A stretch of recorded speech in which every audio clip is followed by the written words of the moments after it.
In this video, I'm going to be talking about transition lenses like what you see in glasses and certain contact lenses, in addition to OCT, also known as optical coherence tomography. So let's start with transition lenses first. What are those and how do they work? So transition lenses contain special photochromic molecules that whenever in a clear lens or in certain brands of contact lenses, that when you step outside, they actually get more darkened. In particular, transition lenses typically work better in more cold, dry environments, but they still work very well in more warm, humid, summery environments, or just kind of warmer atmospheric conditions, basically. So you have clear lenses when you're inside a building, and when you step outside, that's when the transition lenses become dark. Now, I'm wearing polarized sunglasses, which is a completely different animal, but transition lenses, a lot of people like to have the convenience of being able to wear the same pair of glasses when they go inside a building and when they come outside. Now, over time, there is some development occurring with bringing transition lens technology into vehicles more, as far as when you're driving and they change in the vehicle when you're driving. Problem is that let's say that you're driving and you come up on a tunnel.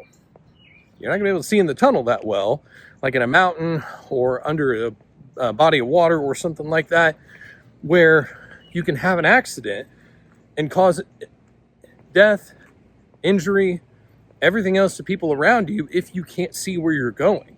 So that's why transitions don't work necessarily great in the vehicle at this time, because years ago, they used to work really well in vehicles, but then there were a lot of accidents and people were dying as a result of the transition lenses not changing back quickly enough. So they scale back how effective they are in vehicles. But over time, they're getting a little bit better to where it's starting to work a little better in vehicles and be more advanced in the kind of technology that's being used in these transition lenses. Now, it does take a little while sometimes when you're outside and the transition lenses change for them to go back to normal when you go inside a building or inside your vehicle. That's okay. That's normal for that to happen. So sometimes you might need to wait a little bit for that transition technology to completely clear up and go back to normal. And then when you step outside, you repeat the process again, like whether you want to read outside or sit out under the sun or anything like that. So you can think of transition lenses like kind of a temporary change, whereas like polarized sunglasses are a permanent change. And that's something that I like to relay to patients a lot of times, because sometimes a lot of people will get progressives and transitions confused, but they're not the same thing. It can sound very similar, but they're very different. So transitions are obviously the dark lenses. Progressives are what a lot of people refer to as like the no-line bifocal or no-line trifocal. They're technically called a progressive addition lens that allows you to see better up close if you have difficulty reading up close. Typically for a lot of people over the age of 40 years old is where you'll see the use and benefit of a lot of progressive addition lenses, or PALs. But transitions can benefit multiple people of various ages. So transitions are temporary, progressives are permanent. Just kind of a way I like to think about it whenever I'm talking patients through this, to let them know of the options they have in their lenses or even in certain brands of contact lenses. Because it's very interesting with the contact lens technology that whenever you step outside, they actually get a little bit darkened, but it kind of looks a little strange. Like it has kind of almost like this purplish appearance because the contact lens extends onto the white portion of your eye known as the sclera. Just like I covered in a previous video, progressives are just one type of near reading lens, but transitions affect everything like distance, intermediate, and up close to make it more like a sunglasses lens, basically. Not as bright, blocks out more light, different things like that. That in a nutshell is how transition lenses work. It's a very shortened version of it, and we could spend a lot more of the video talking about it. But let's talk about OCT, optical coherence tomography. This one's very interesting. It's been technology that's been around for decades, and it's been refined and molded and shaped into what it is today. Something very unique and cool that we use for several patients to help determine ocular health, retinal layer health, optic nerve health, glaucoma risk, macular degeneration risk, diabetic retinopathy risk, all different kinds of risk to determine if there's something going on within the retina that's presenting a problem for someone's vision that is unexplained otherwise unless you see something pathologically going on. I like to explain it in this way, that a lot of people understand and know what ultrasound is, using sound waves to map an image to get an idea of what something looks like, whether it's you're getting an ultrasound of your baby, or an ultrasound of your liver, or an ultrasound of your thyroid, or anything like that that we need to get an image of in order to see what's going on. OCT is kind of like the light wave version of that. So it uses light energy and light waves to map all the retinal layers, because the retina likes light, doesn't like sound that much, because the eyeball is a very light sensitive organ. And when you get to the retina, that's the back of the eye, containing anywhere from 6 to 10 layers, depending on which part of the retina you're in, of neurological retinal tissue that sends visual light information onto your brain to help you see the world in front of you.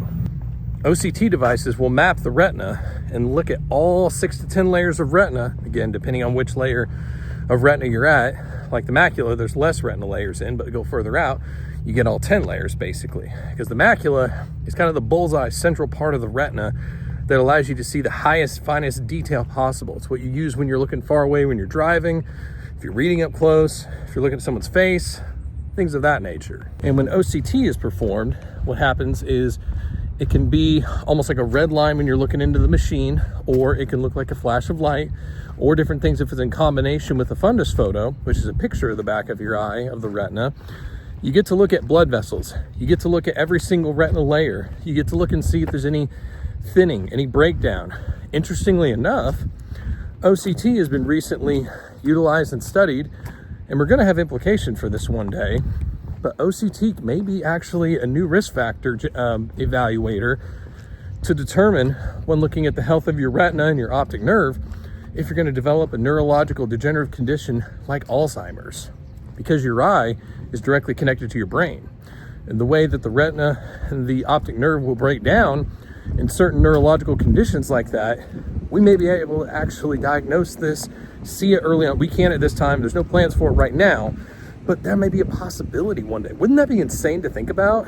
Like, you go to your eye doctor, and they can assess the risk to see what likelihood you are of early stages of some kind of Alzheimer's development or other neurological condition breakdown of your brain.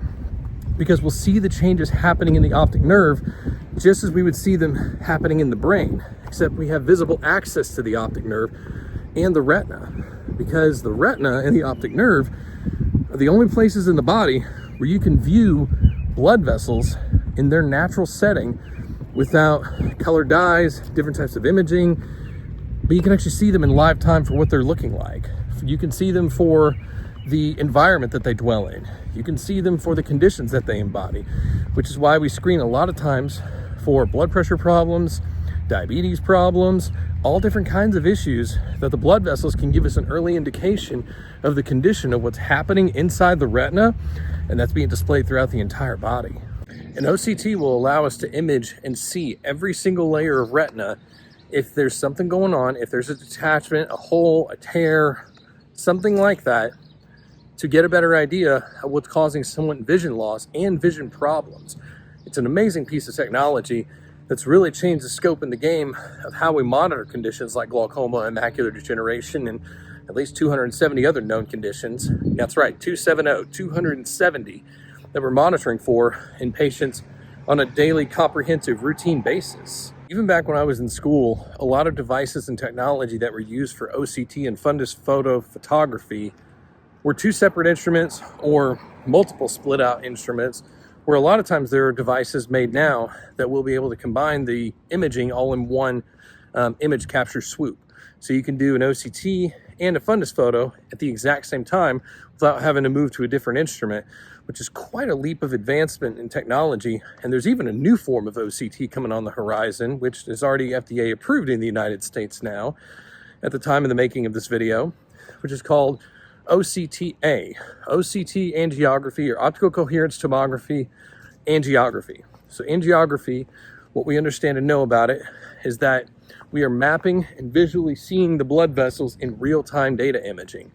And a lot of times there are a lot of specialists that will inject certain dyes to see where blood vessels are at. You may hear of this like an MRA, magnetic resonance angiography, basically. It's like an MRI, except there's a certain kind of dye that you use whenever you inject the dye into the patient to see the blood vessels.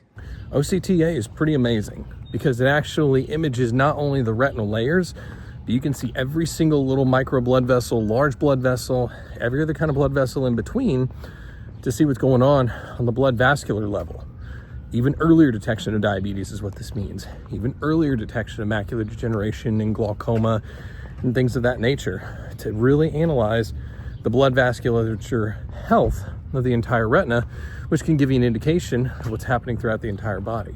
So pretty amazing development that is being utilized more by professionals and actually starting to become more accessible as well too.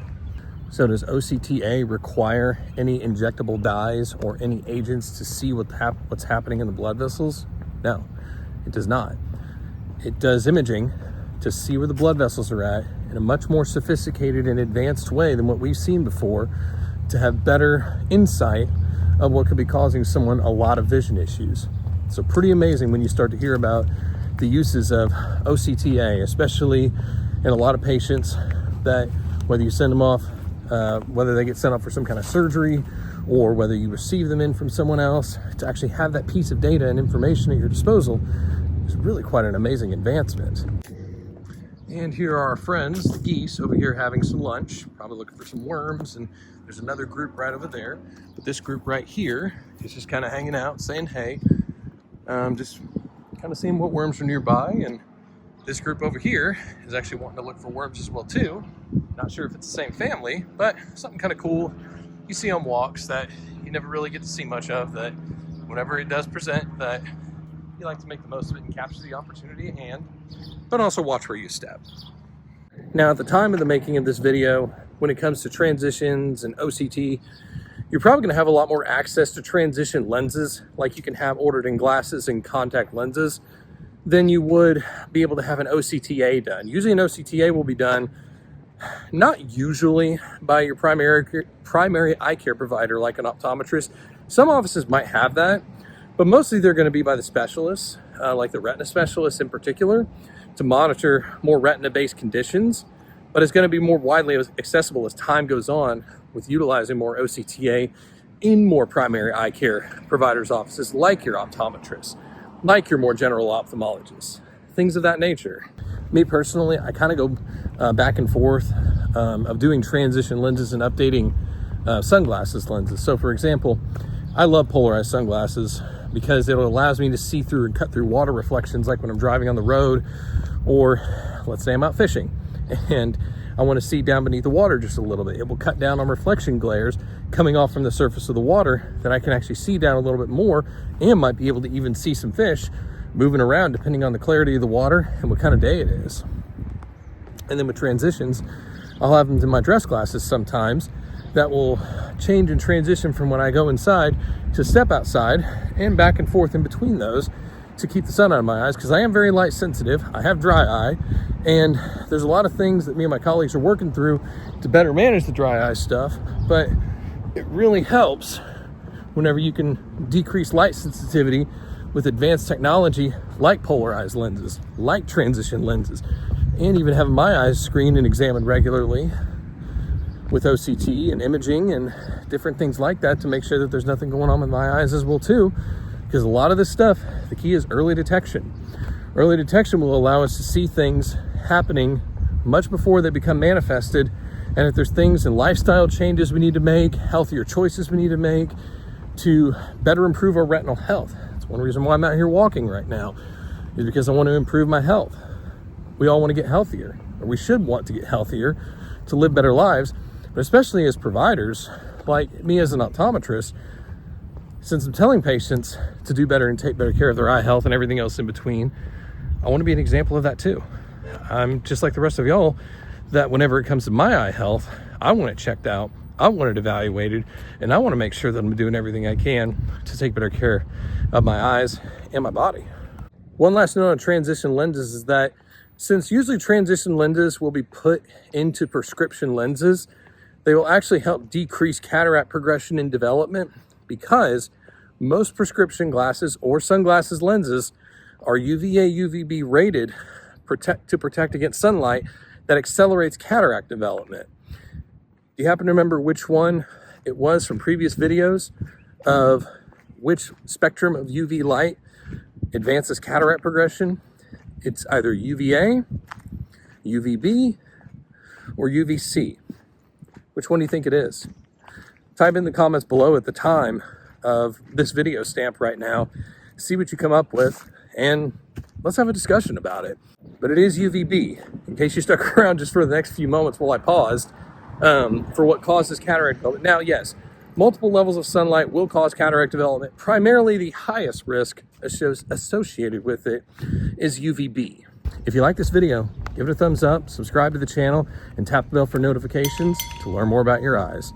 I'm Dr. Bryce Effington. We'll see you next time.